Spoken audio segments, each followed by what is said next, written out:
avec votre émission Scène de presse. À tout de suite.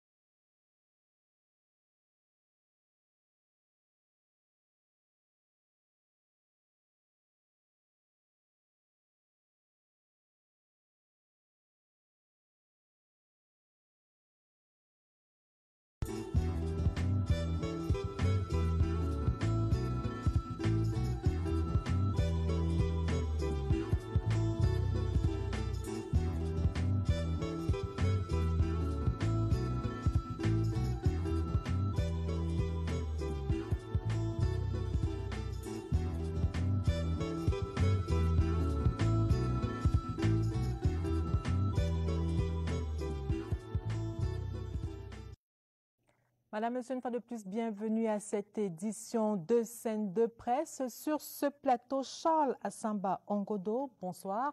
Bonsoir, madame. Vous êtes le directeur général de la coopération et de l'intégration régionale au ministère de l'économie. Bienvenue sur ce plateau. Merci. Je voudrais vous dire le plaisir que j'ai à prendre part à cette émission. Merci. À ma gauche, Zachary Roger Mbarga, qui est chercheur en intégration. C'est un plaisir de vous avoir sur ce plateau de Scène de presse. Bonsoir. Bonsoir, madame Benga. Merci pour l'invitation. Bienvenue. Merci.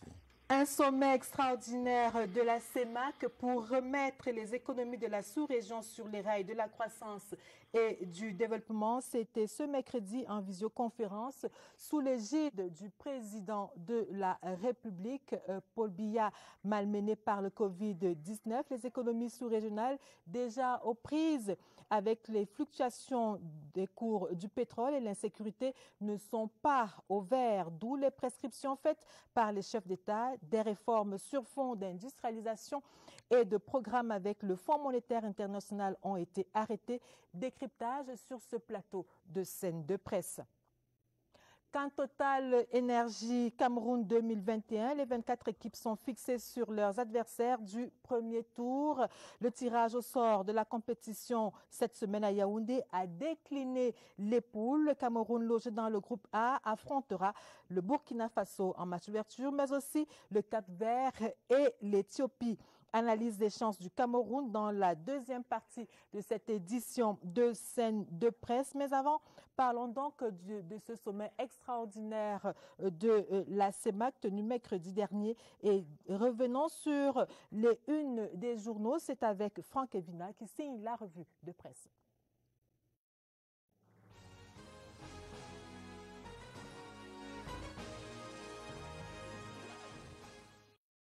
L'urgence d'une synergie communautaire signalée dans Cameroun Tribune du jeudi 19 août. L'impératif de solidarité était réitéré par le président de la République à la faveur d'un sommet extraordinaire des chefs de l'État, membres de la CEMAC, organisé par visioconférence à Yaoundé. Paul Biya appelle ses pairs à resserrer les rangs pour sortir la sous-région des turbulences causées par les crises économiques, sécuritaires et sanitaires. Objectif indique Réalité Plus, permettre à l'économie de la CEMAC de retrouver sa vitalité. Même enjeu relayé par le journal L'Action qui précise qu'il y avait aussi au cœur du sommet l'échéance de la première génération des programmes avec le Fonds monétaire international. Pour mutation, impossible de faire sans le FMI. Le journal de la rue de l'aéroport affirme d'ailleurs que la survie des États de la Communauté économique et monétaire d'Afrique centrale est suspendue auprès PRE accent circonflexe TS de l'institution de Bretton Woods. C'est au total 7 285 000 milliards de francs CFA qui devront être mobilisés pour la relance économique post-Covid-19 au sein de la CEMAC. Dans le journal L'économie, l'autre possibilité de mobilisation des fonds selon les recommandations du sommet extraordinaire des chefs d'État de la CEMAC. Dynamiser la place boursière pour accumuler les ressources et financer les entreprises.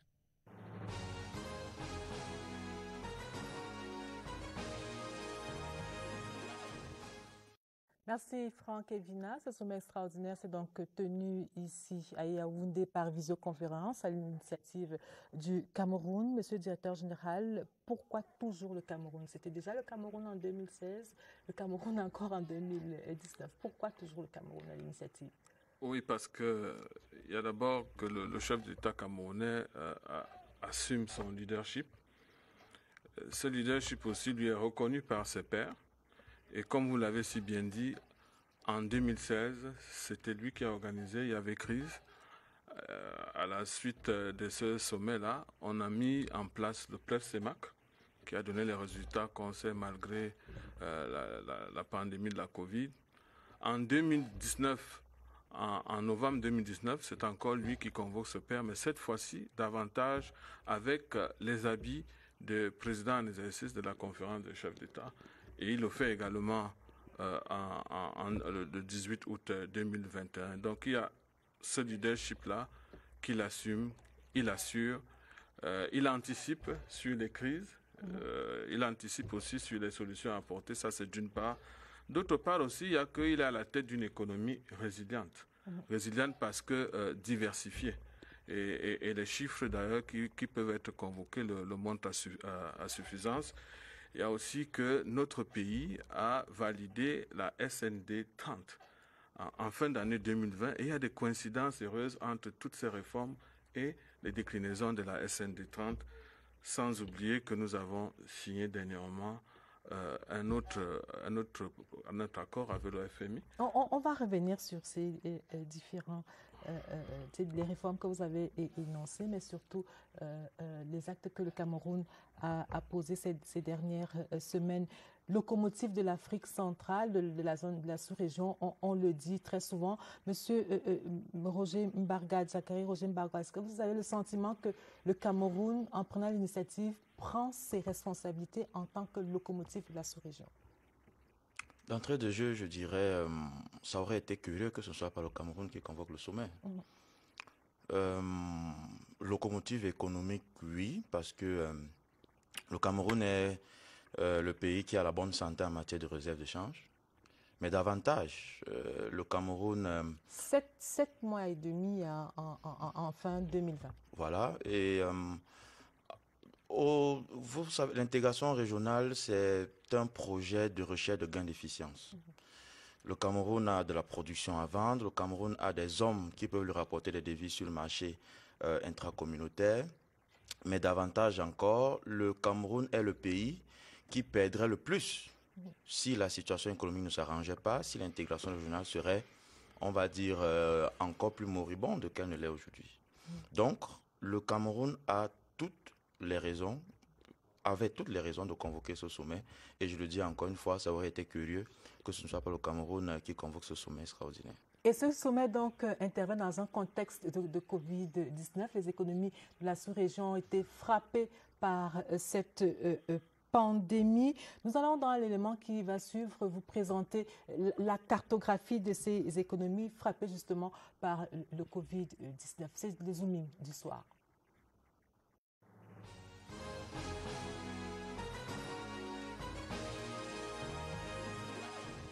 Le Cameroun, selon une étude de la BAD, est l'un des pays de la sous-région qui a été durement touché par le Covid-19. La crise sanitaire couplée à la crise sécuritaire et à la baisse des prix mondiaux du pétrole a laissé des traces sur l'économie camerounaise. Contraction de la demande, baisse des activités des secteurs agro-industriels notamment. Cependant, grâce à la justesse des mesures prises par les pouvoirs publics, soutenues par la résilience de son économie, le Cameroun n'est pas entré en récession contrairement aux autres pays de la sous-région. Selon la BAD, si l'économie mondiale et le commerce international repartent, la croissance du Cameroun retrouvera sa vitesse de progression. C'est la même prédiction que la Banque africaine fait à l'endroit de la RCA dans les mêmes conditions de recul de la pandémie, couplées cependant à l'achèvement des projets énergétiques et à la stabilité au niveau de la sécurité ainsi qu'à la reprise des activités agricoles et minières. En effet, riche d'uranium, d'or et de diamants, La RCA, bien que passablement épargnée par le Covid, a subi le contre-coup de la faible demande mondiale des matières premières agricoles et des ressources minières, avec à la clé la baisse des recettes. Un autre pays qui a vu ses recettes issues des ressources naturelles diminuer, c'est le Congo. L'exploitation pétrolière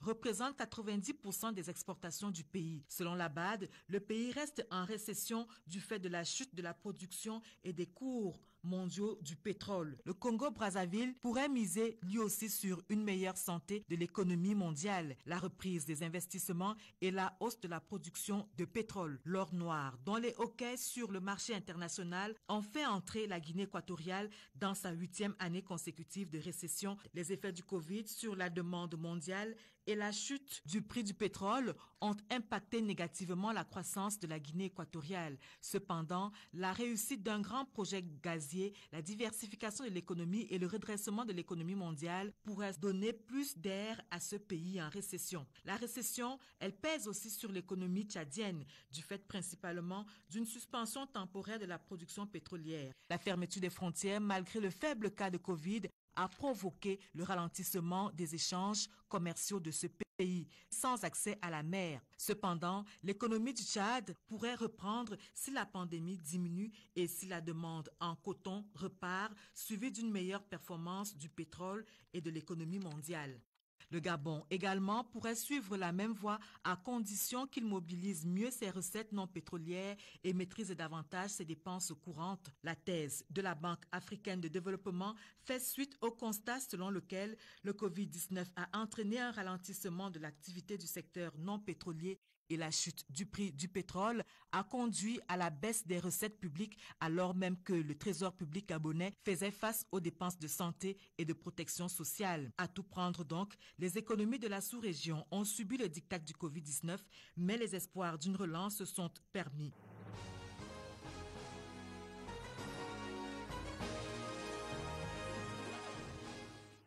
Alors, Monsieur Zachary Roger Mbarga, les incidences du Covid-19 sur les économies de la sous-région, à quelle échelle, à quel niveau de l'échelle les situez-vous si on va sur une échelle de 1 à 10?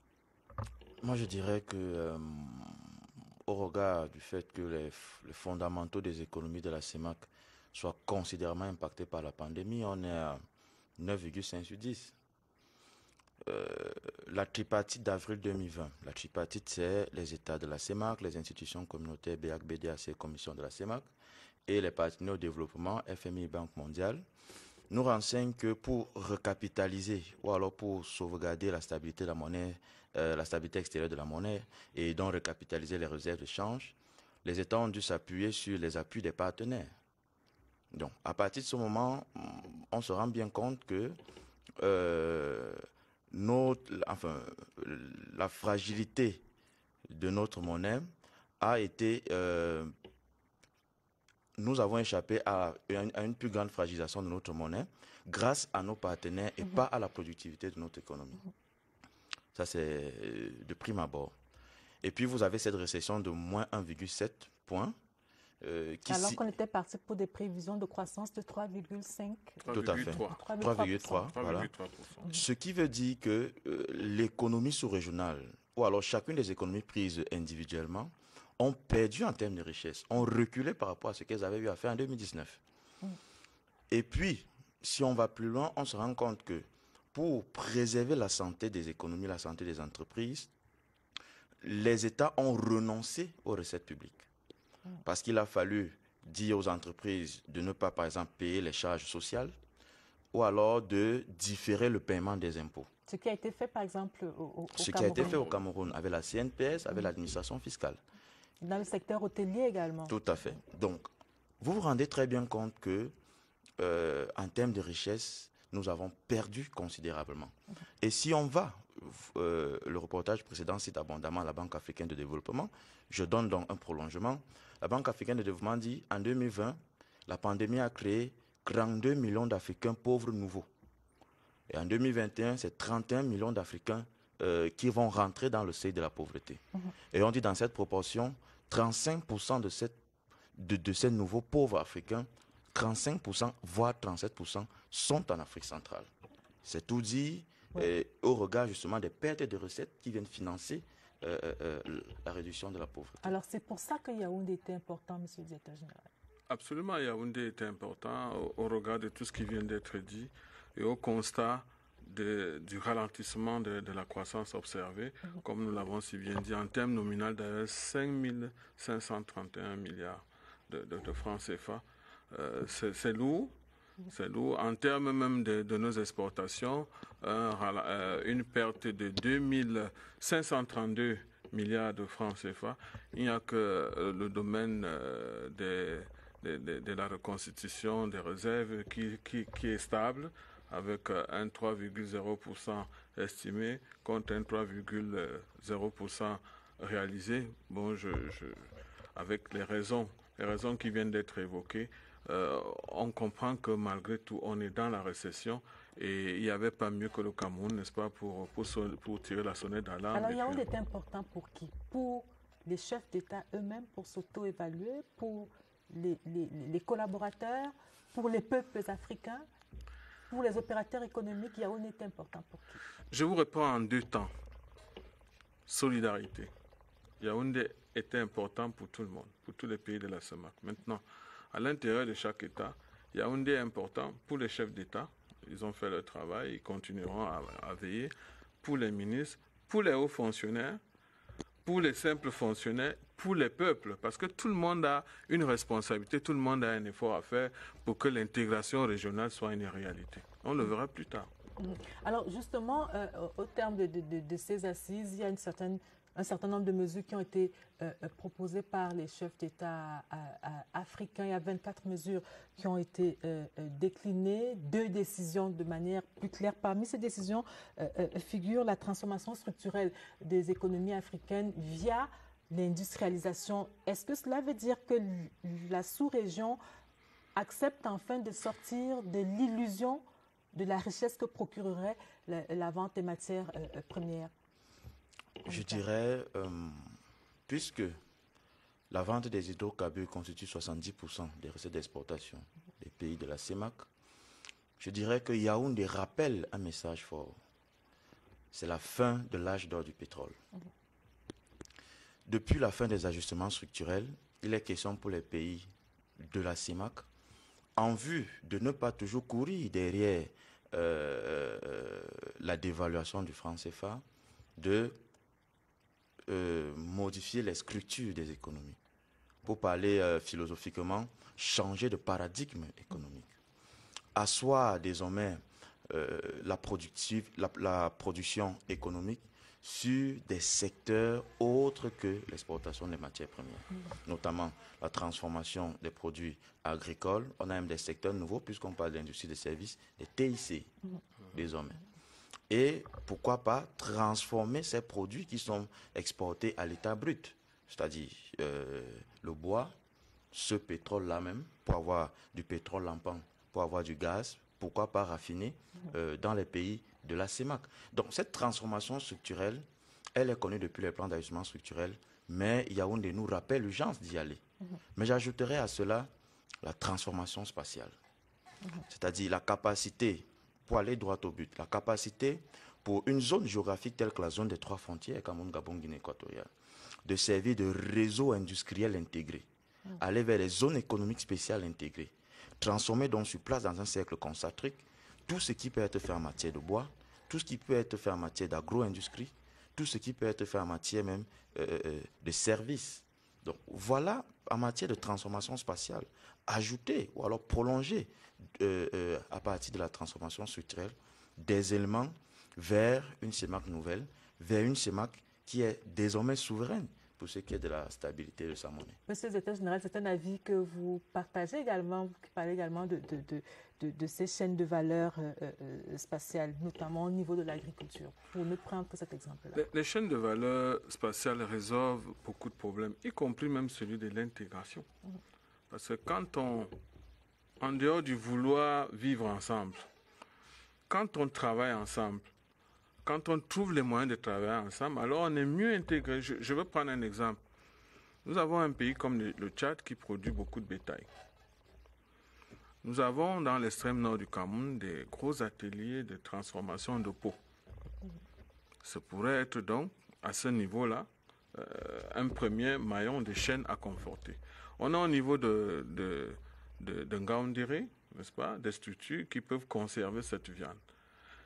On pourrait choisir un pays lambda qui se spécialiserait en packaging, en marketing, n'est-ce pas, pour bien vendre cette viande d'Afrique centrale, mais alors qui, dans cette chaîne, concernerait tout le monde. Et je veux vous dire, ce n'est pas un secret, qu'il y a un autre pays d'Afrique centrale qui importe sa viande d'Argentine et de Scandinavie. Vous voulez parler du Gabon? Mais vous l'avez dit. Donc, on pourrait... Au lieu d'acheter le Goudali. Au lieu d'acheter la bonne viande voilà, ils vont loin. Et ça créerait, n'est-ce pas, des devises pour tout le monde. Tout le monde y gagnerait, tout le monde se sentirait intégré. Voilà un exemple, n'est-ce pas, de chaîne de valeur spatiale. Sauf que lorsque vous parlez de chaîne de valeur spatiale, les autres pays pourraient vous rétorquer, mais nous, on n'a que le pétrole, on n'a que le bois, on n'a que les mines. C'est généralement des économies, j'ai envie de dire, unijambistes. Et c'est à ce niveau-là que ces chaînes de valeur spatiale ont donc toute leur importance. Tout à fait. Ça fait partie de ce qu'on appelle l'interdépendance des tissus productifs. Le directeur général développe ce qui a été rappelé par certains économistes, c'est-à-dire une communauté économique sans convergence économique. C'est-à-dire la capacité à sauter le marché communautaire pour aller vers le marché international. Or, c'est cette importation systématique des produits de consommation qui crée justement l'une des principales vulnérabilités des pays de la CEMAC.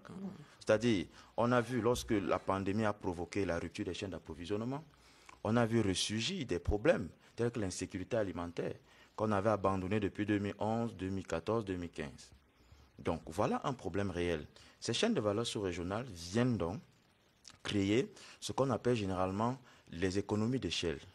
C'est-à-dire la capacité d'avoir une entreprise sous-régionale, mais avec des spécialisations à l'intérieur des pays. Mais tout cela suppose aussi que les États ou les économies africaines soient stabilisées au niveau macroéconomique, et les chefs d'État ont décidé de signer des programmes avec le FMI, des programmes qu'ils appellent des programmes de deuxième génération. Et vous pensez que c'est une bonne décision? C'est une décision à laquelle il fallait nécessairement parvenir. Je prendrais, pour être direct, je prendrais un cas simple. Lorsque vous étudiez le rapport sur la surveillance multilatérale 2019, vous vous rendez compte qu'il y a un critère qui n'a été respecté par aucun des États. C'est le critère de l'apurement des arriérés de paiement, ce qui veut dire la dette intérieure. Qu'est-ce que ça veut dire? Ça veut dire que l'État qui est un client du processus de transformation du système productif permet aux entreprises de réaliser des prestations de services. Mais l'État ne parvient pas, ou alors les États ne parviennent pas à payer leurs factures. Et pour les entreprises, c'est mortifère, en ce sens qu'elles n'arrivent pas à rentrer dans leurs frais. Parfois, elles s'endettent pour réaliser certaines prestations, mais elles ne permettent pas, en réalité, ou alors elles ne jouent pas considérablement leur rôle. Parce que les entreprises qui sont huilées en matière de remboursement ou alors de paiement de leurs factures, ça permet de créer de la croissance. Comment? Parce que c'est plus d'emplois, parce que c'est plus de consommation. Une entreprise qui va faire tourner l'industrie parce qu'elle sera elle aussi cliente d'une autre entreprise. Ce sont donc justement ces chaînes de valeur nationales. Parce qu'il faut d'abord réaliser les chaînes de valeur nationales avant de pouvoir réaliser les chaînes de valeur sous-régionales. Et cela est très important. Or, avec des PME qui sont la population essentielle du tissu entrepreneurial, parfois dans certains pays, les PME constituent 90% des entreprises. Ces PME-là, c'est elles qui en réalité peuvent permettre de sortir ou alors de créer un boom pour la réduction de la pauvreté. Donc, des accords de seconde génération avec le FMI peuvent servir de moyen pour apurer ces paiements intérieurs-là, ces dettes intérieures-là. Et donc, ça créerait par effet domino une rampe de lancement importante pour ce qui est de la croissance. Et ça permettra au pays, par effet direct, de respecter les critères de convergence. En clair, le FMI n'est plus ou n'est pas seulement ce père fouettard qu'on a tendance à présenter. C'est une thèse que vous soutenez, monsieur le directeur général. Je soutiens cette thèse. Il faut balayer, il faut bousculer certaines je les appellerais certaines idées reçues. Je pense que pour tous les États, le FMI est une institution qui représente tous les États. Donc, tous les États sont membres du FMI. De deux, le FMI prévoit dans ses statuts, notamment l'article 4, un ensemble, n'est-ce pas, de mécanismes de consultation, d'assistance technique et même financière pour permettre aux États qui ont des problèmes, n'est-ce pas, d'engager un ensemble de réformes, de les y accompagner de façon rigoureuse. Donc, le FMI permet aux États d'être disciplinés sur le plan budgétaire pour créer les conditions de création d'emplois, les conditions d'investissement. Et pour les États qui veulent s'endetter, je pense que le FMI est la porte... Une sorte de caution. Une sorte, non seulement de caution, mais aussi un cadre, puisque le FMI prête à des taux zéro. Il prête à des taux zéro et qu'on a, n'est-ce pas, la latitude d'emprunter au niveau du FMI et de ne pas aller, par exemple, dans les marchés financiers. Ça, c'est un exemple. Donc, en dehors de la discipline qu'elle nous oblige à travers un certain nombre de réformes, le FMI est aussi là pour donner de l'assistance financière, notamment à travers des appuis budgétaires. Arrêtons-nous sur ce mot que vous venez de prononcer, les réformes. Pourquoi chaque fois qu'il faut mener des réformes, c'est une question que nous avons déjà posée sur ce plateau, chaque fois qu'il faut mener des réformes, il faut attendre le FMI. Pourquoi toujours le FMI? Est-ce que les États africains sont incapables de mener eux-mêmes des réformes? Pourquoi toujours attendre le FMI? La question trahit une sorte d'incapacité pour certains États à se prendre en main. Puisque si vous-même vous n'êtes pas discipliné à l'intérieur, si vous ne respectez pas un certain nombre de choses, si vous ne mettez pas en main des réformes, vous êtes obligé de recourir à une institution comme celle-là qui va vous accompagner. Ça, c'est d'un. Mais de deux aussi, on pourrait répondre d'une autre façon en disant, mais le FMI ne le fait pas seul. Le FMI le fait d'autant que les pays eux-mêmes ont décidé d'entreprendre un ensemble de réformes structurelles et voudraient se faire accompagner pour que, dans une durée comprise, n'est-ce pas, que ces réformes-là soient menées à terme. On peut prendre ça d'un bout comme d'un autre. Vous avez également parlé d'investissement et selon une certaine opinion, lorsque le FMI arrive, les États perdent quelque peu leur souveraineté en matière de choix, des projets, de développement, des projets à même d'impacter le développement. On parlait d'industrialisation il y a quelques instants. Sur ce plan aussi, je vous répondrai en parlant de la qualité de l'endettement. On s'investit, on s'endette pour quoi? On s'endette pour investir dans des domaines porteurs. Je ne pense pas que si vous présentez des projets rentables, des projets qui économiquement peuvent produire de la richesse, on vous y empêcherait. Je pense que c'est aussi ça le but du jeu. C'est-à-dire les réformes qu'on entreprend doivent s'accompagner, doivent pouvoir accompagner des investissements. C'est comme un terreau avec une graine, n'est-ce pas? On prépare le terreau, on le rend fertile avec des réformes que la graine, l'investissement elle s'est introduite pour des productions rentables en vue de faire décoller durablement les États. Je ne pense pas que le FMI soit là pour nous faire reculer, mais au contraire pour créer des conditions pour que la croissance soit relancée. Et c'est un avis que vous partagez, M. Zachary Mbaga. Vous dites que le FMI peut s'insérer dans une matrice d'action ou dans une dynamique d'action déjà impulsée par les États eux-mêmes. Je pense qu'un effort peut être fait dans ce sens. C'est-à-dire du point de vue des États comme du point de vue du FMI. Parce que lorsqu'un État fait recours au FMI, il envoie une lettre d'intention. Cette lettre d'intention qui, en réalité, est la feuille de route qui va, n'est-ce pas, guider les différentes poches d'allocation des ressources. Mais je dis également, le FMI n'est pas une banque de développement. Le FMI vient s'assurer de la santé macroéconomique. Mais le FMI vient surtout se rassurer que nous ne vivons pas au-dessus de nos moyens. Et donc, discipline. Il faut de la discipline économique et financière. Parce que justement, voilà plusieurs années que les États de la CEMAC ne parviennent pas à respecter les critères de la convergence, qui est la discipline économique et financière qu'ils se sont fixés eux-mêmes. Il y en a qui ont un endettement de 70%. Voilà, il y a deux pays qui ont dépassé les clous de la communauté, c'est-à-dire 70% de dette rapportée au produit intérieur brut. Mais le FMI vient rappeler que vous ne pouvez pas vous endetter autant et estimer que vous allez relancer l'économie pour une relance qui coûte plus de 9 milliards de francs CFA. Ça veut dire que vous aurez encore recours à l'endettement. À ce rythme-là, vous allez vivre au-delà de la production de richesses de votre pays. Donc, le FMI pourrait simplement, pour soutenir les efforts de croissance et de développement, s'insérer dans le cadre des appuis financiers nationaux et donc les soutenir. On parle par exemple du développement du capital humain, c'est du social. On parle par exemple de l'appurement des arriérés de paiement, ce qui a été présenté tout à l'heure. Mais également le budget d'investissement public qui va dans le cadre du financement de l'agriculture, etc. Mais le FMI dira d'abord les conditionnalités, c'est de faire justement ces réformes d'ajustement budgétaire.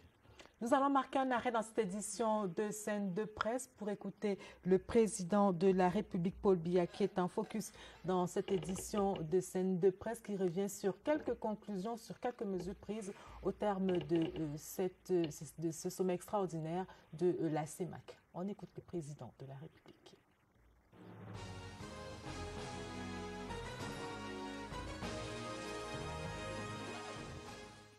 Lors de l'évaluation en novembre 2019 de la mise en œuvre de notre programme de réformes économiques et financières, bref CEMAC, soutenu par nos partenaires financiers, nous avions exprimé notre grande satisfaction. Nous avions alors salué le retour cette année-là d'une croissance de 2,1%. et la reconstitution de nos réserves de change à un niveau compatible avec le régime de change de notre monnaie commune. Mais avec l'apparition de la pandémie du Covid-19, les équilibres macroéconomiques et budgétaires se sont détériorés. La dynamique d'évolution de nos réserves de change a affaibli. Notre intégration régionale a produit insuffisamment des effets d'entraînement sur le commerce intracommunautaire. La faible diversification structurelle de nos économies et l'extraversion de nos modèles de développement ont limité nos capacités de réaction. Il convient également de reconnaître que les crises sécuritaires et les vulnérabilités découlant des changements climatiques font peser de graves menaces sur notre processus de développement durable.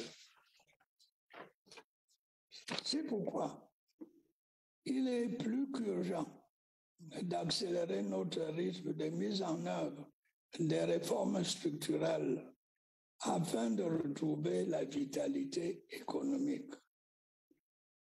Il nous faudra également améliorer le climat des affaires pour permettre au secteur privé de s'impliquer davantage dans la relance de la croissance.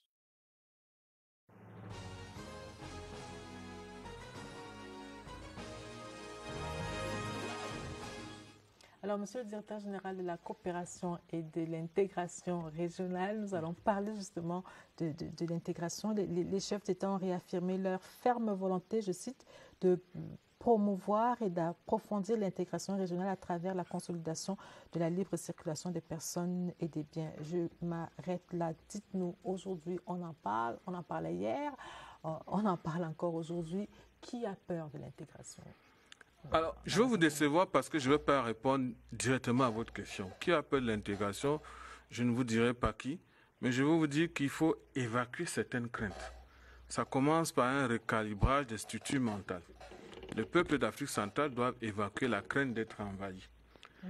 En Afrique centrale, d'ailleurs, la technostructure de la CEMAC doit pouvoir travailler durablement à faire changer n'est-ce pas, cette façon de voir, en suscitant davantage l'élaboration et la mise en œuvre des politiques sectorielles communes. Je rappelle juste que en zone CEMAC, l'intégration, la CEMAC est la zone la moins intégrée. Les échanges se situent à moins 2% des échanges commerciaux. Ça veut dire qu'il faudrait faire un effort en matière de commerce, commerce des biens, commerce des services, en matière de réglementation sur les déplacements et l'installation des établissements de certains corps, les médecins, les avocats, les universitaires et chercheurs, les infirmiers, des corps qui pourraient non seulement apporter l'expertise là où on en a besoin, mais aussi constituer des sortes de brassages. Donc, balayer certaines mentalités, avoir la mentalité du vivre ensemble et du travailler ensemble, aussi simplement que cela puisse être, et améliorer la circulation dans les corridors. Des mesures sont déjà prises, voilà autant de mesures, et ces chaînes de valeur, industrialiser davantage, ça va susciter de fil et en aiguille un certain intéressement communautaire qui fera en sorte qu'on ne pense plus à repousser l'autre, au contraire, qu'on a envie de travailler avec lui. C'est autant de mesures qu'il faut prendre. Et ça, c'est tout le monde qui devrait s'emballer dans cette dynamique. Ce n'est pas que les chefs d'État ou les institutionnels, c'est tout le monde, jusqu'aux citoyens lambda, jusqu'aux chefs d'entreprise, jusqu'aux commerçants. C'est ce que M. Jakarim qualifie de gain d'efficience. Il faut chercher, pour chaque État, rechercher des gains d'efficience, c'est cela. Tout à fait, Madame Benga. L'intégration régionale, on y va pour rechercher des gains précis. C'est-à-dire, je produis 100 épis de maïs, mon marché intérieur me permet d'écouler 25, et donc je vais dans une alliance avec d'autres pays pour écouler les 75 autres et ramener cette production pour quitter de 100 épis de maïs à 200. Voilà la lame de fond de l'intégration régionale.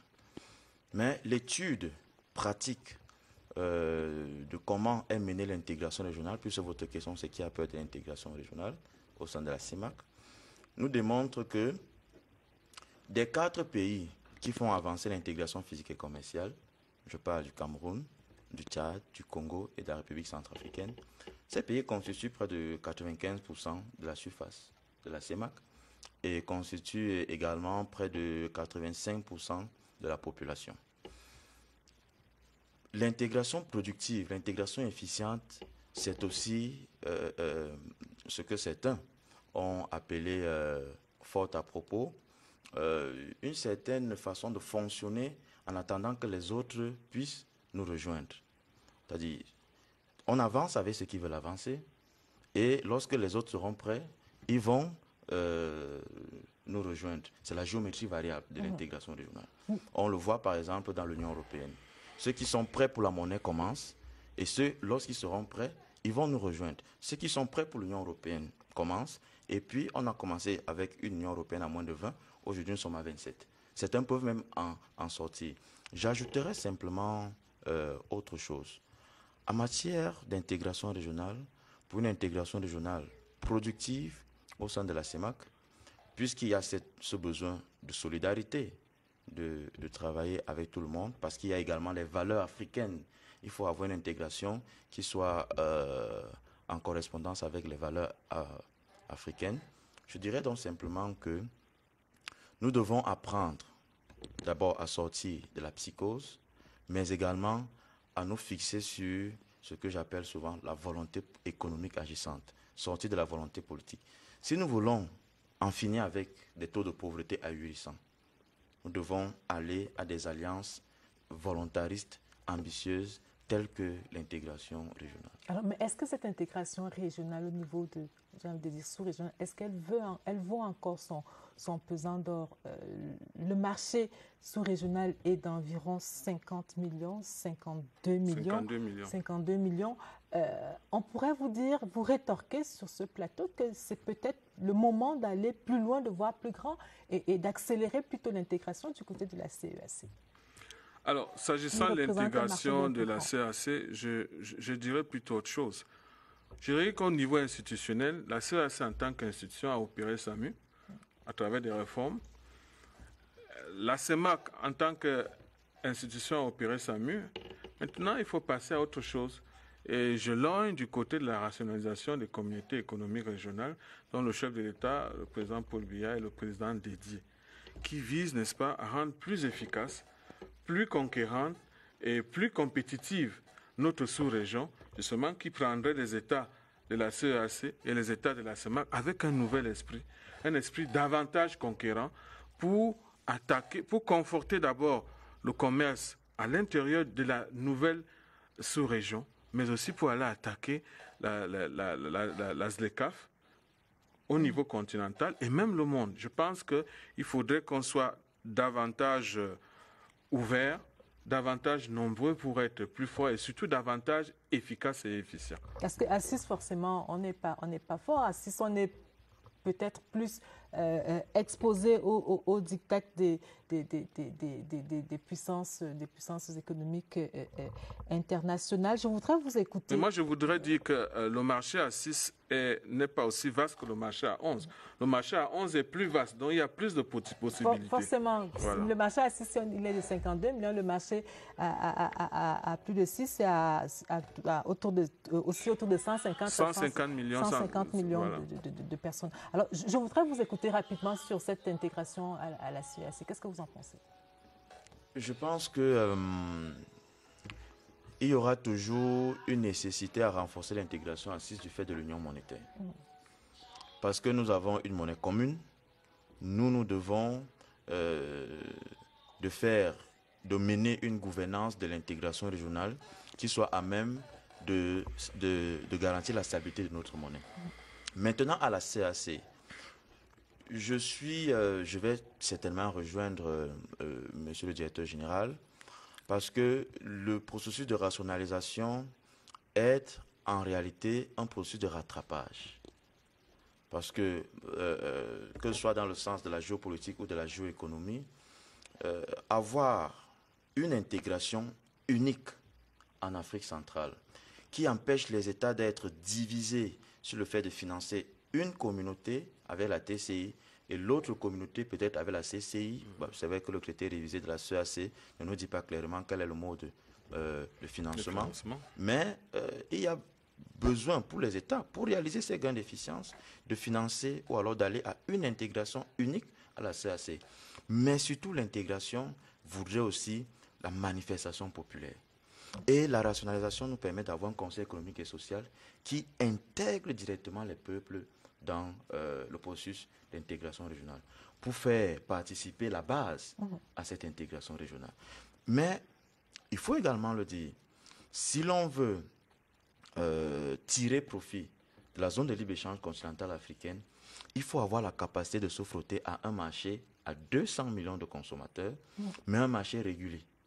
Donc, cette intégration à la CEAC, oui, mais une intégration à l'Afrique centrale unique, avec une organisation d'intégration unique pour permettre aux États d'être alignés, concentrés sur un seul projet d'intégration régionale en Afrique centrale. Alors, vous avez beaucoup parlé de réformes sur ce plateau et c'est la question que nous avons posée aux journalistes cette semaine, comment accélérer la mise en œuvre des réformes. Question posée donc par l'équipe de Scène de Presse et réponse dans la rubrique édito.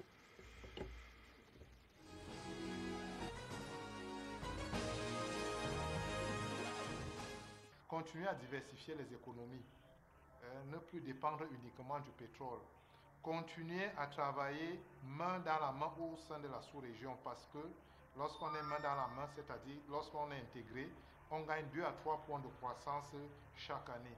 Continuer à être rigoureux dans la gouvernance des ressources. Continuer également à améliorer le climat des affaires pour que le secteur privé puisse monter en puissance. Il faut encore que les États consentent à orienter leur politique commerciale vers les voisins. Mais si tout le monde n'a Dieu que pour l'Occident ou pour l'Asie, vous comprenez bien que nous pouvons avoir des potentialités, nous pouvons avoir des ressources, mais leur capitalisation ne risque pas de faire la richesse de la sous-région.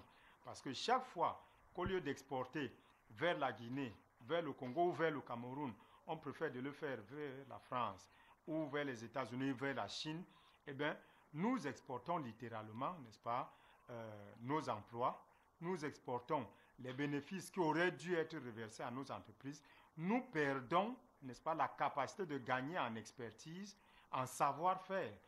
Il faut améliorer le fonctionnement des institutions publiques parce que la gouvernance reste un problème important dans l'ensemble des pays. C'est-à-dire comment maîtriser le budget, comment maîtriser les dépenses, comment prioriser les dépenses.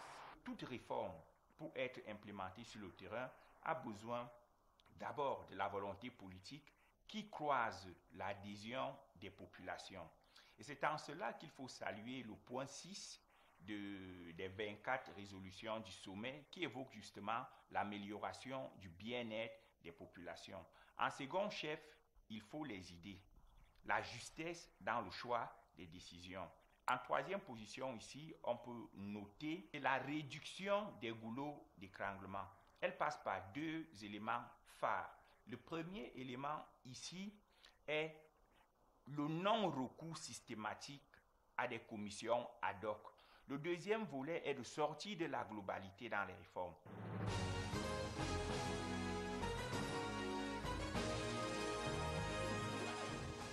Merci à Igor Abanda qui a mené ces interviews. Alors, nous parlons des réformes sur ce plateau. Monsieur le directeur général, où est-ce qu'on en est avec les réformes? Vous nous avez dit lorsque nous préparions cette émission qu'on a beaucoup avancé, mais qu'on a été légèrement stoppé par le Covid. Alors, où est-ce qu'on en est? Voilà, de 2017 à 2020, on a entrepris un ensemble de réformes sur la base des 5 piliers du PREF-CEMAC. En matière de politique, politique budgétaire, on a essayé de juguler la pression fiscale, qui est partie de 11,3% en 2016 à 11,9%. On aurait bien espéré le 17%.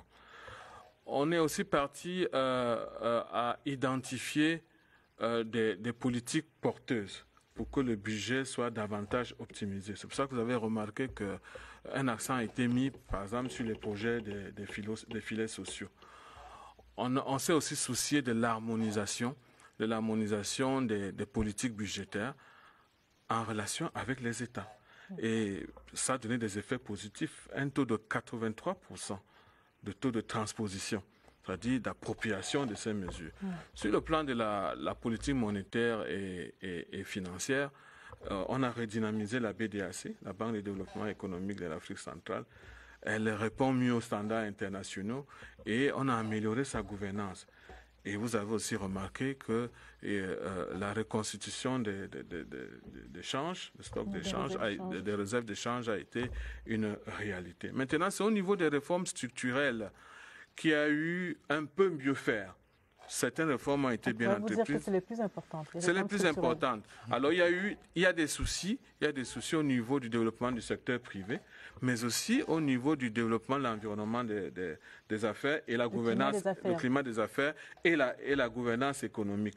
Il y a un problème d'appropriation des mesures communautaires au sein des États. Mais au niveau de l'intégration régionale, il vous souvient que le PREF-CEMAC a organisé avec des bailleurs de fonds en novembre une conférence des bailleurs pour lever des fonds pour financer des projets intégrateurs au nombre de 11 projets intégrateurs au nombre de 11. C'est une réalité palpable. On en est aujourd'hui à suivre, n'est-ce pas, la mise en œuvre de tous les facteurs qui pourraient ralentir le début de la réalisation de ces projets.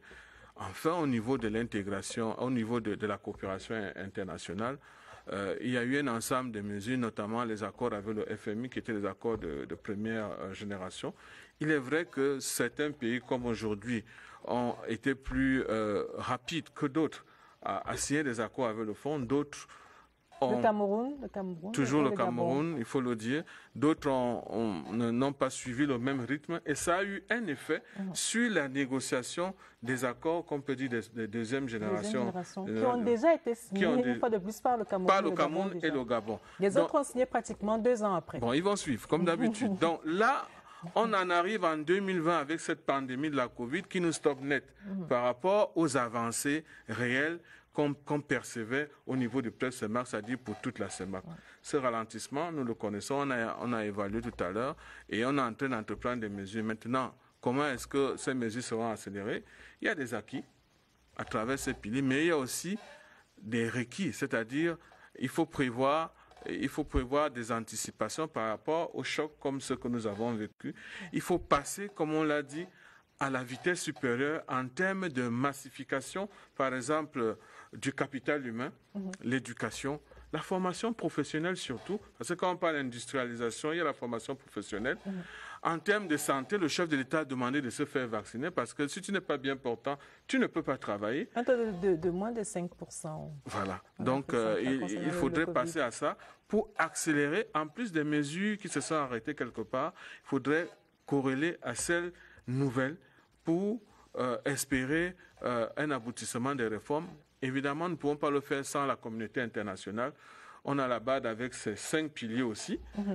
On a le Fonds monétaire international avec les droits de tirage spéciaux, une réallocation souhaitée. On a la reconstitution de l'IDA au niveau de la Banque mondiale où nous espérons 100 milliards de dollars US. Donc, toutes choses qui, mises ensemble avec tout ce que nous avons dit aujourd'hui, les peuples qui se meuvent dans cette dynamique, mais aussi et surtout toutes les autres strates de la dynamique communautaire. Si tout cela est mis ensemble, je pense qu'on va réellement décoller. Et je vais vous dire pour terminer que nous espérons une croissance de 1,7% en 2021 et en 2022, 2,7%. C'est noté, mais je voudrais qu'on reste sur le niveau d'avancement des réformes. Monsieur Mbarga, lui, pense qu'on avance à une vitesse, je dirais pas de tortue, mais on n'avance pas beaucoup. On n'avance pas beaucoup, simplement parce que, vous savez, le PREF CEMAC a été enfanté par le sommet de 2016. Le sommet de 2016 se consacre aux questions économiques et monétaires. Donc vous verrez que les piliers qui ont une bonne santé ou alors qui ont une meilleure performance sont les piliers qui ont trait à l'ajustement monétaire. Pardon, à l'ajustement budgétaire. C'est-à-dire le pilier sur les politiques budgétaires, le pilier sur les réformes financières et également le pilier sur la coopération internationale parce que ça avait les bailleurs de fonds. Donc, ces piliers qui ont créé à ce que le sommet de 2016 avait considéré comme étant prioritaire, ces piliers ont une bonne performance. Mais puisqu'on est dans une situation, dans un contexte où il faut aller vers un changement de paradigme économique, ce qui est le creux même, ou alors le défi majeur de la CEMAC depuis plusieurs décennies, notamment le pilier 3 sur les réformes structurelles, on n'a pas beaucoup avancé. Alors, et donc, à partir de ce moment, on se rend très bien compte que on a fait l'essentiel pour sauvegarder l'ajustement monétaire, mais on n'a pas fait le bon qui permettrait au pays de la CEMAC de changer de paradigme et donc de réformer structurellement les économies, la transformation structurelle. Je voudrais sortir avec une proposition. On ne peut pas continuer à vouloir changer de paradigme économique avec des réformes conjoncturelles, avec des programmes conjoncturels. Il faut aller au structurel. Et moi, je souhaiterais que la CEMAC mette à contribution le droit communautaire économique. C'est-à-dire, dans le cadre des critères de convergence, qu'on ait peut-être un critère de convergence sur la diversification économique. C'est-à-dire un critère qui évalue le niveau de transformation de nos économies et qui y ait le processus de sanctions qui soit enclenché. Comme ça, lorsque un pays qui n'a pas suffisamment transformé la matière première comme il est prévu, qu'il soit sanctionné. Parce qu'on le sait très bien, ça nous empêchera de toujours courir derrière la dévaluation du franc CFA. En quelques secondes, monsieur le directeur général voulait réagir. Oui, je voulais tempérer les craintes de monsieur Mbarga en lui disant que la deuxième phase du PREF CEMAC 2021-2025 répond justement à ces préoccupations. Donc je voudrais qu'on soit un peu patient et qu'on envoie les effets. Nous ne sommes qu'en 2021. Merci. C'est noté. Un autre arrêt dans cette édition de Scène de Presse pour parler d'autres choses, pour parler de sport, pour parler de football, le sport roi au Cameroun, le tirage au sort de la CAN Total Énergie 2021 s'est déroulé ici même au Cameroun mardi dernier. Toutes les équipes sont désormais fixées sur leurs adversaires du premier tour. Qu'est-ce que la presse en a retenu? La revue de presse est signée Franck Evina. Tout de suite.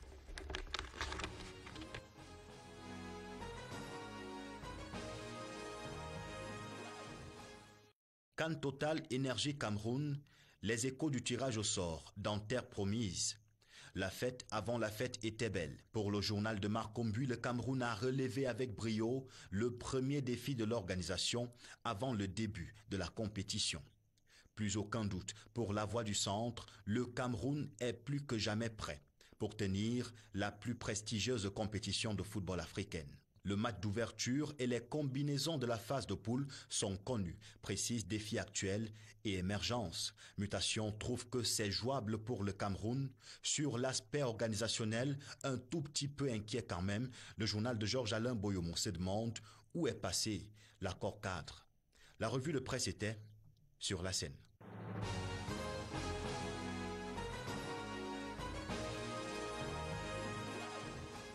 Merci Franck Evina pour cette mise en bouche. Sur le plateau, Michel Kaham, qui est secrétaire général de la Ligue de football des jeunes du Cameroun, mais qui a surtout été entraîneur adjoint des Lions Indomptables. C'était l'épopée de 90, j'ai envie de dire la glorieuse, la belle épopée de 90. Bonsoir et bienvenue. Bonsoir, bonsoir, chers téléspectateurs. Et en face de vous, un féru de football, Daniel Blaise Ngos, qui est avocat, mais qui est également secrétaire général du syndicat national des footballeurs camerounais. Bonsoir et bienvenue. Bonsoir madame, merci de m'avoir invité. Alors, nous allons parler du tirage au sort de la CAN Total 2021, CAN Total Énergie 2021, tel que ce tirage au sort s'est déroulé mardi dernier. Alors, lorsque vous regardez les adversaires du Cameroun dans le groupe A, Michel Kaham, est-ce que vous diriez que Samuel Eto'o-Fils a eu la main heureuse? D'emblée, on peut le dire un peu, on peut le dire comme cela, mais n'en restez qu'à cela, parce que les adversaires ont un certain potentiel. Je pense que quand on prend notre groupe avec le Cap-Vert, vous savez très bien que le Cap-Vert était dans notre poule pendant les qualifications, qui nous ont posé des problèmes à domicile, ils ont fait match nul ici, ils nous ont battus chez eux. Ça veut dire tout simplement, je ne leur donnerai pas un avantage psychologique, comme on dit. Oui, 3-1. Je ne leur donnerai pas un avantage psychologique, mais je dirais quand même qu'ils ont des bonnes raisons de ne pas avoir peur du Cameroun. Donc c'est un adversaire qu'il faudra respecter. Le Burkina Faso est une bonne équipe qui est sortie première équipe de sa poule dans les qualifications aussi. Vous dites que c'est une équipe qui a un bon fond de jeu. Mais qui surtout ne prend pas de but. Comme le Cap-Vert, ils n'ont pas perdu un seul match pendant leur phase de qualification. Cela veut dire qu'ensemble, ils ont un bon groupe qui sait bien jouer, qui sait défendre, qui est discipliné. Et pour battre ce genre d'équipe, il faut aller les presser, les bousculer, les amener à la faute. Mais si vous ne le faites pas, ils peuvent facilement vous mettre en difficulté. La dernière équipe qui est dans l'Éthiopie, tout le monde prend l'Éthiopie pour le petit poussé. Mais il faut On dit que le Cameroun a déjà 3 points d'office, c'est ce que les complètement fans de football disent. C'est déjà 3 points de Oui, mais c'est parce qu'on ne connaît pas l'équipe. 3 points de fête. Mais n'arrive pas en phase finale du CAN, l'équipe qui veut. Dans leur phase de préparation aussi, ils étaient dans la même poule, je pense, que la Côte d'Ivoire. Ils ont battu la Côte d'Ivoire à domicile, 2-1, ont atomisé le Niger 3-0, ont écrasé Madagascar 4-0. Donc, c'est une équipe qui joue ouvert, qui joue avec ce qu'elle a, l'offensive. Et dans un bon jour, ils peuvent inquiéter le Cameroun. Donc, comme vous le voyez, chacune des 3 équipes a des arguments à faire valoir, qu'il faut respecter. Le Cameroun ne s'en sortira que s'il prend chacun de ses matchs avec sérieux, avec le plus grand sérieux possible et qu'il les respecte et qu'il joue son meilleur football. Donc ce ne sera pas un tour facile pour le Cameroun. Daniel Ngos, c'est un avis que vous partagez. Vous dites également qu'il faut respecter tous nos adversaires. Absolument, absolument. Vous savez, le coach Kaham l'a dit, quand on se retrouve à cette phase de la compétition, vous savez qu'on est passé par les éliminatoires. Quand on est à cette phase, ça veut dire qu'on a son mot à dire. Et il vous a un peu ressorti les qualités des unes et des autres de ces équipes, et vous comprenez que face à cela, et je suis d'accord avec lui que passer ce satisfecit du début en disant nous sommes tombés sur de bonnes équipes, il faut aller au-delà. Il faut aller au-delà pour d'abord respecter tous les adversaires, mais surtout travailler maintenant qu'on les connaît, travailler sur leurs faiblesses et travailler sur nos forces et nos faiblesses afin que nous ne soyons pas surpris lorsque les matchs vont véritablement. Alors sur le Cap-Vert, vous dites que le Cameroun a été surpris, mais qu'il n'y a pas de chance que cela se reproduise. Alors je le dis peut-être pas de cette façon-là, mais effectivement, vous savez, effectivement, on peut dire que la victoire du Cap-Vert à domicile était un peu une surprise. Personne ne les attendait à ce niveau. Et généralement, lorsque vous avez perdu face à une équipe que vous croyez moins forte que vous, lorsque vous la rencontrez, vous vous préparez mieux. Vous vous préparez mieux. Vous ne la prenez pas de haut et vous mettez toutes les chances de votre côté afin de pouvoir arriver avec cette équipe. Donc, je serais étonné que nous soyons surpris à nouveau par cette équipe. Mais encore une fois, il faudrait qu'on prenne le match très au sérieux et qu'on y aille avec toute notre tripes. D'ailleurs, tous les matchs de ce premier tour, il faudra qu'on les prenne avec beaucoup de sérieux afin que nous passions au second tour, mais surtout que nous passions au second tour avec beaucoup de ressources et surtout qu'on puisse choisir. Vous savez que les combinaisons nous font en sorte que les meilleurs ne se rencontrent pas. Donc, il faut être le meilleur pour ne pas rencontrer le meilleur de cette poule-là et espérer aller au tour suivant. Donc, il faut être meilleur, il faut être premier de la poule, tout simplement. Absolument. Alors, je voudrais, avant que nous ne parlions des Lions indomptables, de leurs chances, de leurs forces et de leurs faiblesses, s'ils en ont, je voudrais que nous parlions du 12e joueur. Le Cameroun va jouer à domicile. Michel Kaham, vous savez un peu ce que ça coûte à un joueur de jouer à domicile. Vous avez vécu cela en 1972 dans un nouveau stade. C'est à peu près ce que ces joueurs ce par quoi ces joueurs auront à passer. Mais avant que nous parlions des joueurs, dites-nous, le 12e joueur camerounais aujourd'hui, il est quoi? Il est un élément de motivation ou alors il en rajoute à la pression des joueurs qui évoluent à domicile? Bon, c'est un peu un couteau à double tranchant, mais s'il revient aux joueurs d'attirer ce deuxième joueur dans son camp. Je veux dire ceci, par votre engagement, par votre état d'esprit, par votre façon de jouer, vous attirez facilement le troisième joueur pour vous. Je veux dire le deuxième joueur pour vous. Et c'est important d'avoir ce public derrière son équipe. Ce sera certainement une pression supplémentaire parce qu'il faut absolument gagner. Et il faut se rappeler que nous avons gagné tous nos trophées à l'extérieur. Les 5 canons ont été gagnés à l'extérieur, c'est-à-dire que dégagés de toute pression. Mais il faut faire avec. Il faut comprendre qu'aujourd'hui, avec ces beaux stades, les bons joueurs vont s'exprimer à leur meilleur niveau. Il ne faut pas s'attendre à ce qu'il y ait des faux rebonds dont la meilleure équipe va gagner. Mais il faut qu'on soit certain que le deuxième joueur peut compter par ses encouragements, par les cris, mais que ça ne gênera pas du tout l'adversaire qui a l'habitude des grands stades. Donc, on a aujourd'hui l'un des meilleurs stades que l'on trouve dans le monde entier, mais ça va permettre à tout le monde de bien s'exprimer. Donc, pour moi, certainement, le 12e joueur est là, mais n'est pas aussi important que cela. Parce que je le dis encore, nous avons gagné 5 ans à l'extérieur, ça doit pouvoir vous dire qu'aujourd'hui, on peut gagner chez vous. Tout est fait pour que chaque équipe qui est bien formée puisse gagner. Alors, ce sera à nous de travailler pour que Vous savez, au Cameroun, ce n'est pas comme dans d'autres pays où le soutien de la masse est aussi organisé, où ça crie, où c'est comme en Amérique du Sud. Non, pas encore. Donc, il faudra d'abord compter sur soi-même, sur ses forces. Et je pense qu'on a les moyens de le faire, à nous de nous y préparer. Et c'est justement un avis que vous partagez, Daniel Blaise. Vous dites qu'il faut, il faut également préparer le 12e joueur camerounais, qu'il soit plus supporter que simple amoureux du ballon. Absolument. Et vous savez, je crois qu'il faut déjà qu'on se l'avoue, le 12e joueur camerounais est un spectateur averti de la chose du football. Un spectateur averti et exigeant. Et exigeant. Qui veut du beau football et qui veut des buts. Qui veut des résultats. Et donc, à partir du moment où vous les lui donnez, il est avec vous. Et lorsque vous commencez à ne pas les lui donner, il peut se retourner contre vous. Et je pense qu'il y a un travail à faire à ce niveau également. Il faut préciser qu'il veut les deux. Hein. Il veut des buts, mais il veut également du beau football. Il ne veut pas seulement les victoires, il veut la manière. Absolument, il veut de la manière. Il faut gagner avec panache. Absolument. Donc, je pense qu'il y a un travail à faire aujourd'hui. Je crois qu'il y a quelques groupes qui, ça et là, se sont formés. Il faut les encadrer pour que ce soit des supporters. Et que, contre vents et marées, ces groupes-là soient derrière notre équipe pour constituer effectivement ce 12e joueur dont quelquefois on a besoin lorsque c'est difficile pour décanter la situation et arriver à de bons résultats. Donc, il y a un travail à faire.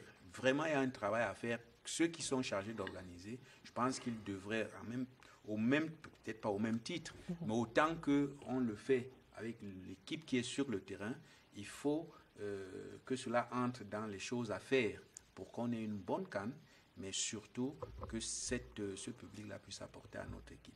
Alors maintenant, je voudrais que nous nous intéressions aux joueurs, aux Lions indomptables. Lorsque vous les regardez aujourd'hui, Michel Kaham, est-ce que vous êtes serein? Est-ce que vous êtes un entraîneur serein? Est-ce que vous êtes un ancien joueur serein lorsque vous regardez les Lions indomptables aujourd'hui? Je rappelle que selon les derniers résultats, tout au moins les 20 derniers matchs, on parle de 7 victoires, 4 défaites et de 9 nuls. On ne peut pas être totalement serein parce qu'il faut comparer l'adversaire qui arrive. On a des gros calibres qui seront là. Donc pour gagner ce trophée, il faudra être très, très, très, très fort. Ça, il faut se le dire. Donc, vous savez, on est à quelques mois de cette CAN et l'entraîneur recherche encore, je pense, son équipe type. Quand on voit tout ce qu'il fait comme appel, on se rend compte que dans des postes aussi importants que le gardien de but, il y a encore tout un flottement et des débats dessus. Or, ça sont des postes très importants, des postes qui nous ont toujours donné du bonheur au Cameroun. Mais aujourd'hui, avec les suspensions, avec Onana, la méforme de certains... Ondoa qui est 3e gardien, voilà, donc, et Passy dont on ne connaît pas très bien les résultats. On est à la recherche de une certaine sérénité. Il y a Omosola quand même. Oui, il est là. Mais il dit, vous savez, les Camerounais, on attend de voir et vraiment de se reconforter dans ce poste qui nous a donné toujours raison, qui nous a toujours fait plaisir. L'axe central, bon, avec Gandui qui est là, il a pu trouver Castellano, je ne sais pas comment ça s'appelle, celui de Nantes, là, qui est certainement un complément assez important. Sur les côtés, Oyongo Bitolo, qui était très fort, est blessé. Et dans l'axe au milieu, on verra bien. Mais je pense que notre puissance de feu, c'est plutôt devant. Avec Kale Kambi, avec Choupo-Moting, avec Aboubakar Vincent, avec même Baoken, il faut le dire.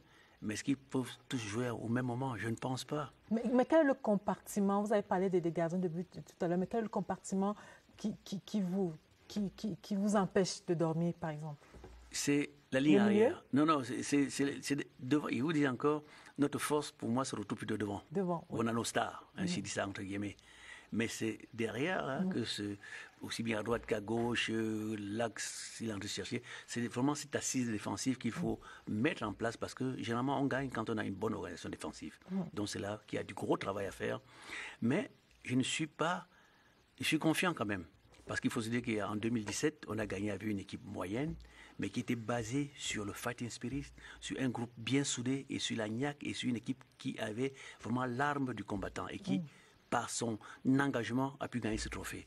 Et ça, c'est dans chaque Camerounais, cette niaque-là. Il faut simplement que l'entraîneur sache le susciter et former le bon groupe pour aller conquérir ce trophée-là. Alors, on va parler de cet engagement-là dans la suite de cette édition. Je voudrais d'abord vous écouter, Daniel Blaise Ngos, sur ces Lions, sur ces 20 derniers résultats des Lions indomptables, 7 victoires, 4 défaites, 9 matchs nuls. Vous, en tant que patriote, vous êtes serein, mais l'amoureux du ballon rond a quand même quelques inquiétudes. Oui, enfin, peut-être pas des inquiétudes, quelques préoccupations. Je préfère le dire ainsi.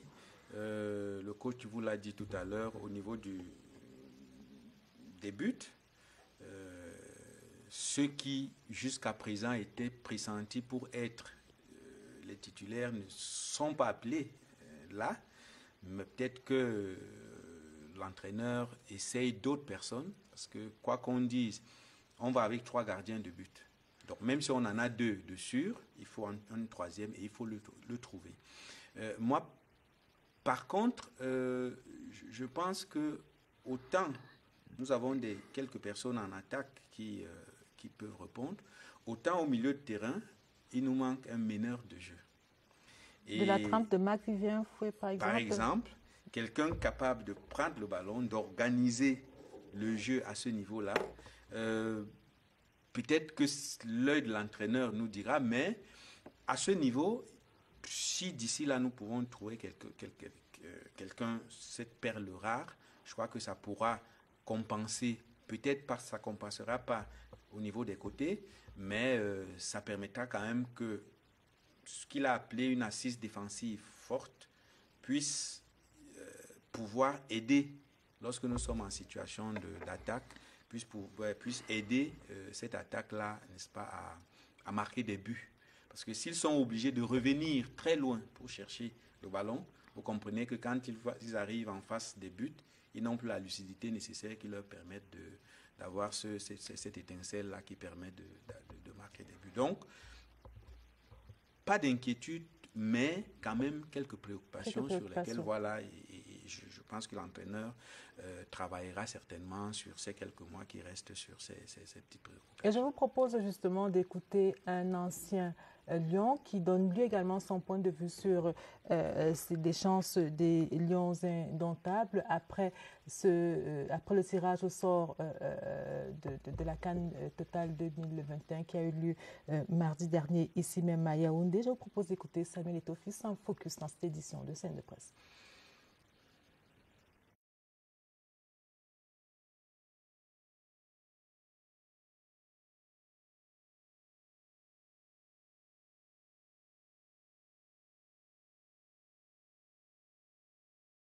On va revenir sur cet élément avant la fin de cette édition de Scène de Presse. Alors, vous avez parlé on a commencé à parler de cette équipe des Lions indomptables. Et pour une certaine opinion, à 4 mois de l'événement, on devrait déjà avoir une équipe type. Est-ce que c'est votre point de vue?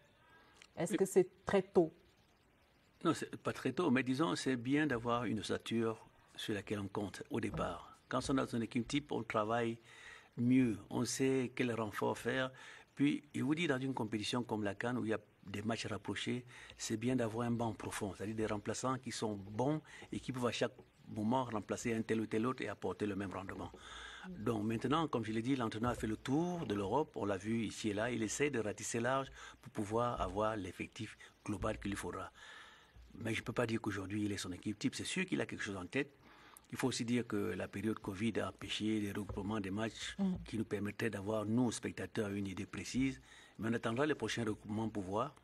Mais je suis persuadé qu'il est en train de le rechercher. Il a vu, il a tâtonné, il a pris beaucoup de binationaux. On verra l'équipe type qui en sortira. Mais il faut qu'au bout de ça, on ait un groupe qui veut jouer ensemble, qui vit bien ensemble et qui accepte d'être remplaçant. Parce que quand vous dites star dans une équipe, il faut qu'ils comprennent que être remplaçant, ce n'est pas forcément une punition. C'est sur un plan de jeu, en fonction des équipes qu'on peut dire à tel ou tel autre, tu commences pas le match, tu attends d'abord et qu'il accepte d'être remplaçant. Et vous savez de quoi vous parlez. Milan n'est pas entré en début de match en 90, mais c'est lui qui faisait toute la différence. Absolument, ça rentre sur un plan de jeu fait par les entraîneurs. Et chaque joueur, quel qu'il soit, et là c'est un bon exemple, doit accepter de s'asseoir sur le banc pour le bien de l'équipe, sur un plan de jeu mis par l'entraîneur en fonction de l'adversaire. Et ça, il revient donc à l'entraîneur de travailler individuellement avec chaque joueur pour lui faire entièrement confiance et qu'il comprenne qu'il y ait cette osmose-là entre l'entraîneur et son groupe. Je voudrais vous écouter sur cette question, avoir une équipe type à 4 mois de l'événement, à 4 mois de la compétition, mais également sur l'entraîneur. Monsieur Michel Kaham en a parlé il y a quelques instants. Vous connaissez la question, est-ce que le Cameroun a l'entraîneur qu'il lui faut? Oui, d'abord. Sur les deux aspects. Oui, d'abord sur le premier aspect qui est relatif à l'équipe type, je pense que ça peut avoir ses avantages, mais également ne pas avoir une équipe type 4 mois avant, ça peut également avoir, ça peut avoir ses inconvénients, mais ça peut également avoir ses avantages. Vous savez, aujourd'hui, lorsque les équipes vont en compétition, il y a une partie du travail que les entraîneurs font qui est celle d'observer la manière, d'étudier la manière du jeu de l'équipe adverse. Et donc, si vous avez une équipe type 4 mois avant, on vous étudiera mieux que si vous avez une équipe type 1 mois avant. Et d'ailleurs, je crois que les entraîneurs font exprès. On va vous dire qu'il faut quand même le temps de créer des automatismes. Ils font quelquefois exprès, les entraîneurs, de ne pas montrer cette équipe-là, même si l'ossature est là, même si on l'a en tête. Maintenant, sur l'autre aspect, est-ce que le Cameroun a aujourd'hui l'entraîneur qu'il faut? Je crois que c'est une question qui ne devrait pas se poser en ce moment. Vous allez la poser après la CAN? Il vaudrait mieux la poser après la CAN. Il a été choisi, nous devons lui donner le bénéfice d'être le meilleur. Maintenant, après la CAN, nous nous poserons donc de manière objective, avec les éléments que nous aurons, si c'était lui le bon entraîneur pour cette campagne de la CAN 2021.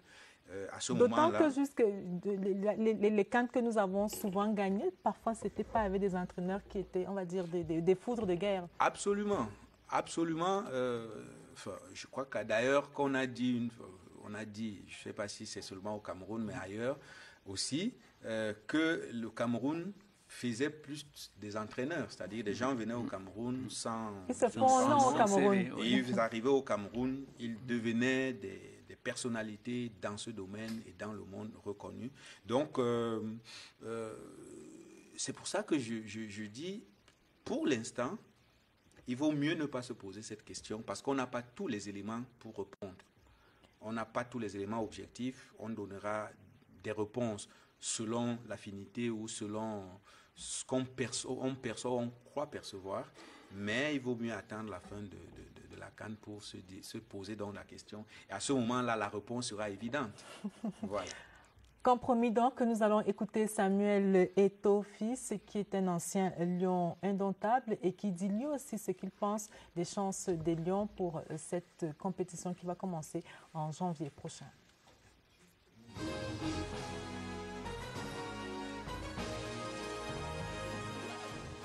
Le Cameroun est capable de faire de grandes choses. Maintenant, rêvons pour gagner cette Coupe d'Afrique. Elle ne sera pas facile. Mais je suis convaincu qu'en travaillant tous ensemble vers la même direction, nous amènerons nos jeunes compatriotes à tout faire pour que ce trophée reste au Cameroun. Et je profite d'ailleurs, j'appelle tous les autres.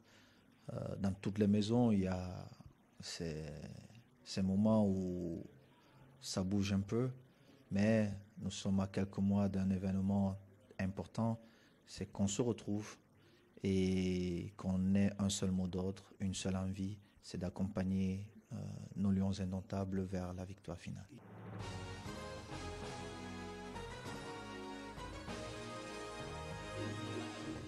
Merci à nos confrères de B-News pour cet élément. Samuel Eto'o-Fils parlait tantôt de la préparation des Lions indomptables. Tout le monde doit mettre la main à la pâte pour que ça se passe bien. Alors, Michel Kaham, comment ces Lions doivent-ils être préparés? Cette équipe qui joue à domicile, on l'a dit à l'entame de cette édition en 1972, vous étiez dans la même situation. Comment doit-on préparer cette équipe? Est-ce qu'il faut couper les joueurs de la pression extérieure? Mais absolument. Je pense que dans ce genre de compétition, le joueur doit vivre dans sa bulle un peu quelque part ailleurs, où il n'est pas mêlé à tous les débats télévisés ou autres disputes sur le classement et autres. Mais ça, Aujourd'hui, on ne peut pas s'en empêcher, ça va exister. Donc le joueur doit se concentrer sur son match et être sûr qu'il a très bien compris le plan de jeu match après match que l'entraîneur donne. La vie, la sérénité au sein du groupe est capitale. Donc tous les problèmes de primes et extra autres doivent être réglés avant que la compétition ne commence pour que les joueurs ne soient focalisés que sur gagner, gagner et gagner. Puis il faut fermer le cercle de joueurs aux joueurs et entraîneurs tout court. Éviter les réunions intempestives qui viennent très souvent perturber la quiétude des joueurs et se focaliser rien que sur la gagne. Je pense que si on a cela, le reste revient à l'entraîneur. Parce que ce sont les joueurs qui jouent, sont eux qui gagnent. À l'entraîneur de faire ses bons choix et de donner de la confiance à son groupe. Comme je le dis pour terminer, on est une grande nation de football, on a gagné tellement de coupes. L'entraîneur doit s'appuyer sur ce qui a marché hier pour que ça marche demain. Et il n'y a que 4 ans, en 2017, on a gagné. Sur une seule base, le collectif, la niaque, l'engagement. Le fighting spirit. Oui, et l'orgueil camerounais qui existe en tout un chacun, qu'il faut simplement ressusciter pour qu'on aille vers la victoire. Alors, vous avez souligné quelque chose de très important il y a quelques instants, c'est liquider les questions d'intendance, on va dire ça comme ça. Il faut éviter le syndrome de 2019, Blesnos. Et pas que. Il y a 2022, à la Coupe du Monde Corée-Japon. Vous savez que... Non, effectivement, je crois que les problèmes d'intendance peuvent venir perturber substantiellement la préparation aussi bien qu'elle ait été faite. Donc, comme le coach le disait, il vaut mieux les régler et les régler bien avant.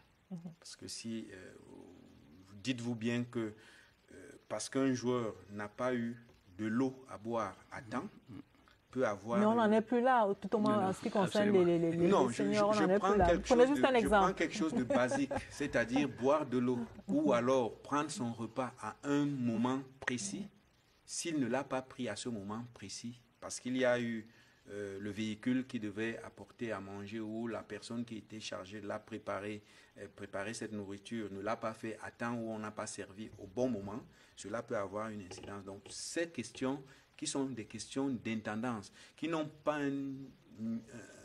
un lien direct avec le jeu, peut-on dire, peuvent effectivement influer de manière substantielle sur le jeu. Donc nous avons intérêt à régler ces problèmes, à régler les problèmes de primes, à faire en sorte qu'au sein de l'équipe, il règne une certaine sérénité et surtout que l'environnement immédiat autour soit suffisamment assaini et pas du tout pollué, de telle sorte que le joueur se concentre sur l'essentiel, c'est-à-dire le jeu. Alors vous qui êtes secrétaire général de l'association des anciens Lions, est-ce que vous pensez, vous connaissez bien les joueurs, vous connaissez aussi un peu leur mentalité, est-ce que vous pensez qu'il faut leur faire signer des engagements sur l'honneur?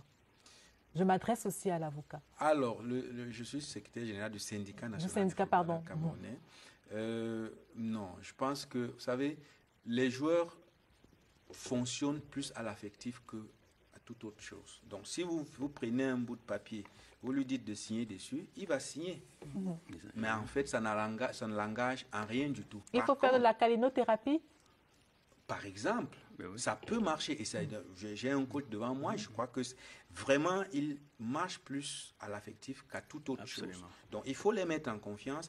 Il faut créé ce dialogue sincère. Parce que autant un joueur peut vous dire aujourd'hui, oh, il n'y a pas de problème, tout va bien et autres, mais en fait, il bouillonne. Autant il peut vous dire qu'il y a des problèmes alors qu'il n'y en a pas. Mais en réalité, si vous avez créé ce lien-là, il va vous dire ce qu'il pense exactement. Donc, pas besoin de leur faire signer quelques documents que ce soit, mais besoin de les mettre dans des conditions de responsabilité, vraiment de responsabilité, pour qu'ils sachent que tout dépend d'eux. Absolument. Et parce que l'entraîneur n'entre pas sur l'aire de jeu, c'est eux, pendant les 90 minutes, qui sont sur le feu de l'action et c'est à eux de faire le résultat. Donc, la discipline qui est avant le match, pendant le match et après le match, dépend d'eux, ne dépend pas d'un fouet ou d'un document qu'ils auraient signé ou d'un engagement écrit. Alors, on va retrouver Daniel Menanga pour les unes du lundi dans quelques instants. Juste le temps pour moi de voir avec vous. Vous avez regardé toutes les équipes qui seront, vous connaissez toutes les équipes qui seront à Yaoundé l'année prochaine dans le cadre de cette CAN. Est-ce que vous vous dites le Cameroun va abriter la CAN des géants? Mais absolument. Quand vous avez le Sénégal, le Nigeria, le Maroc, l'Algérie, mais c'est des équipes de tout premier plan. Là, on sera au centre de l'Afrique, au cœur du Gotha africain. Vraiment, c'est la crème du football africain qui sera représentée au Cameroun. Et c'est une fierté pour tout le monde. Et il ne faudra pas le rater. On retrouve donc Daniel Menanga pour les unes du lundi. Bonsoir Daniel. Bonsoir Lucrèce, bonsoir à tous. On reparle encore de la CAN Total 2021 dans l'actualité de ce lundi et de ses préparatifs, mais également de la rentrée scolaire 2021 avec Cameroun Tribune qui prend la température de la rentrée scolaire. C'est déjà la fièvre. À 2 semaines du début de l'année scolaire, le processus des inscriptions est très avancé, même si nombre d'élèves et de parents ne sont pas toujours fixés en raison des conditions d'entrée rigoureuses et du coût des frais de scolarité dans les établissements réputés du secteur privé. Le quotidien national bilingue ouvre le compte à rebours dès ce lundi. Également, Ladies News qui parlait entre autres de CAN Total 2021, mais également de l'aménagement urbain à Yaoundé, priorité aux femmes et aux jeunes. En une donc, cette déclaration de la ministre de l'Habitat et du Développement urbain au lancement des travaux d'aménagement de la route allant du lycée bilingue des Sos en Kolmeseng, Vogue et Banda. C'est à lire donc dans le quotidien, dans le journal Ladies News. Et puis, le quotidien nous parle d'une toute autre actualité, si ce n'est Paul, c'est Paul. Défenseur invétéré de Paul Biya, Paul Atanganji remonte au créneau, Pélican à sa suite. Des liens se resserrent, Cameroun-RCA sur la même longueur d'onde. Retour sur cette audience accordée vendredi dernier au ministre centrafricain de la Communication et des Médias par le ministre René Emmanuel Sadi, son homologue camerounais. Quotidien Eco-News, compte courant bancaire, coût d'entretien trop élevé pour les PME.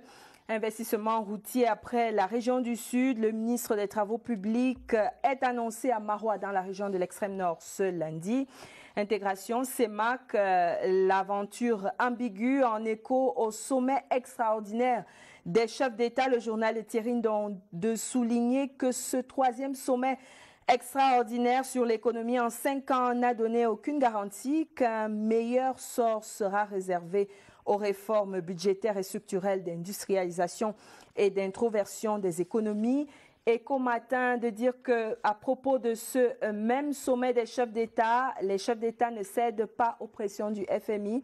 On rappelle, la rencontre vise à évaluer la situation macroéconomique de la CEMAC, en particulier dans le contexte de pandémie de Covid-19, analyser les mesures de redressement appropriées pour renforcer la résilience des économies de la sous-région et puis l'économie report qui propose une solution, les clés pour dynamiser la place boursière sous-régionale alors qu'elle peine à attirer les entreprises. La bourse des valeurs mobilières de la Communauté économique et monétaire de l'Afrique centrale a encore été présentée au cours du sommet extraordinaire des chefs d'État comme un instrument majeur pour le financement des économies, à lire donc dans le journal de Thierry Ekouti. Ce lundi, l'interview de Francis Bidjoka, économiste.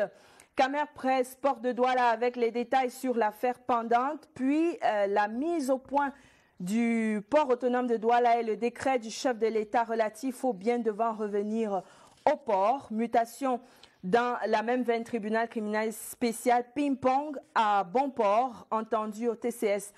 Pour des faits présumés de détournement de deniers publics, le DG du port autonome, à travers un communiqué de la cellule de communication, se défend et accuse. Également, accident de la circulation, une dizaine de morts ce week-end. Et pour terminer, The Guardian Post Daily, Black Sunday in Bali, as woman shot dead, pastor injured in church. And 1 year after launching, Paul Tasson presents balance sheet of Northwest and Southwest reconstructions plan. Et voilà pour l'essentiel. Ce n'est pas le tout des unes que vous retrouverez en kiosque ce lundi, mais c'est l'essentiel que nous avons reçu dans notre terminal ce soir pour Scène de Presse. Lucrèce. Merci Daniel Menanga et merci à tous les directeurs de publication qui nous font confiance. On espère que vous serez toujours plus nombreux à faire confiance à l'équipe de production de Scène de Presse. Merci messieurs d'être venus. Merci à toutes les équipes techniques et rédactionnelles. La presse quitte la scène. Bonsoir.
Bienvenue à tous sur le plateau de l'originalité, des grandes découvertes et des valeurs sûres du Gospel 237.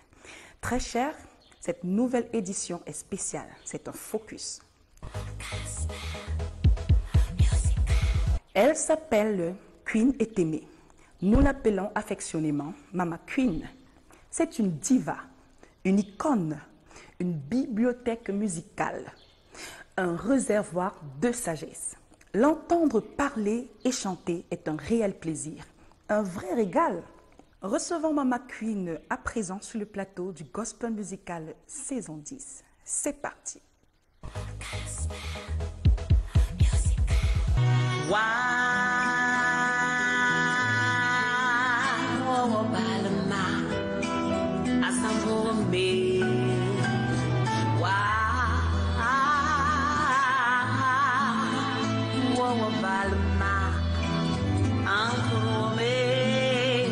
On reçoit ici une icône de la musique gospel, une personne qu'on ne présente plus. Et je vous supplie de vous asseoir parce que son histoire va certainement vous booster dans votre vie en général, dans votre carrière, je ne sais pas. Recevons ensemble Mama Queen Etemeh. Salut maman. Salut, salut, c'est un privilège pour moi d'être là. Je salue tous les téléspectateurs qui nous regardent. Vraiment, j'espère que nous allons échanger ensemble et qu'ils vont me découvrir davantage, mais surtout que quelqu'un va recevoir quelque chose.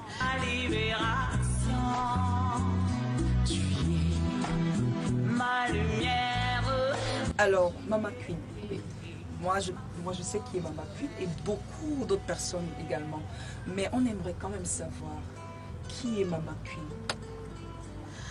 Waouh, oui, c'est très difficile, c'est toujours difficile de parler de soi-même. Je dirais que Mama Queen est une adoratrice, une grande adoratrice du Seigneur. J'aime beaucoup la présence de Dieu. Je suis chanteuse de gospel, tout le monde le sait. J'ai commencé donc mes classes de chant dans les chorales de gospel, dans les églises. Et Dieu m'a fait grâce au fil des années de rencontrer des personnes, des mentors, des coachs, parce que c'est vraiment dans l'apprentissage que tout se passe. On a besoin de savoir aussi tout ce que les aînés ont parcouru, tout ce qu'ils ont vécu pour que ça nous mette aussi à l'aise dans notre vie quotidienne. Voilà. Waouh, absolument. Ben, de mon parcours, je dirais deux choses importantes. La passion. Parce que sans passion, il n'y a pas de carburant. Hein. Ça fait quand même quasiment 25 ans que je suis dans ce métier. Je n'ai même pas vu le temps passer, c'est pour te dire. Mais je dirais que mon parcours est atypique de manière générale. Parce que moi, je n'étais pas destinée à être chanteuse. Je suis l'aînée d'une famille de 6 enfants. Et je suis partie en Europe pour faire mes études. Mon histoire, tout le monde la connaît. Mes parents avaient très envie. que j'aille faire les études un peu comme des aînés, la locomotive de la famille, en disant, mes parents disaient, si Delphine va, parce que je m'appelle Delphine, à l'état civil, si Delphine va en Europe pour faire ses études, nous qui n'avons pas eu la chance, le privilège de faire de grandes études, elle pourra être une locomotive pour toute la famille. Mais on dirait que l'homme propose, Dieu dispose. Hein. Parce qu'un jour, je passais devant une grande église, une place qui s'appelle la place de la Madeleine, et j'ai entendu une voix extraordinaire, celle de la Queen Esther Marrow, qui est vraiment une maman du gospel. Et je suis rentrée dans cette église avec des gens avec des doges qui dansaient, qui sautaient, qui s'enroulaient par terre, et les gens étaient dans une ambiance extraordinaire. Et la présence de Dieu, je me suis dit, waouh, si c'est vraiment, si les gens peuvent vivre ça au quotidien, moi j'ai envie que ma vie soit bénie de tout ça au quotidien. Et c'est comme ça que j'ai commencé à côtoyer les chorales de gospel. Au départ, je chantais, c'est vrai, mais après, mon histoire avec Jésus a été vraiment progressive. Au départ, par la musique, je peux dire qu'il m'a attiré, et après, je l'ai rencontré personnellement au fil des années. Voilà mon histoire, et après, la suite, vous la connaissez. Après, j'ai côtoyé des artistes. Je suis allé avec Papa Manu Dibango pendant des années pour apprendre. Et j'ai été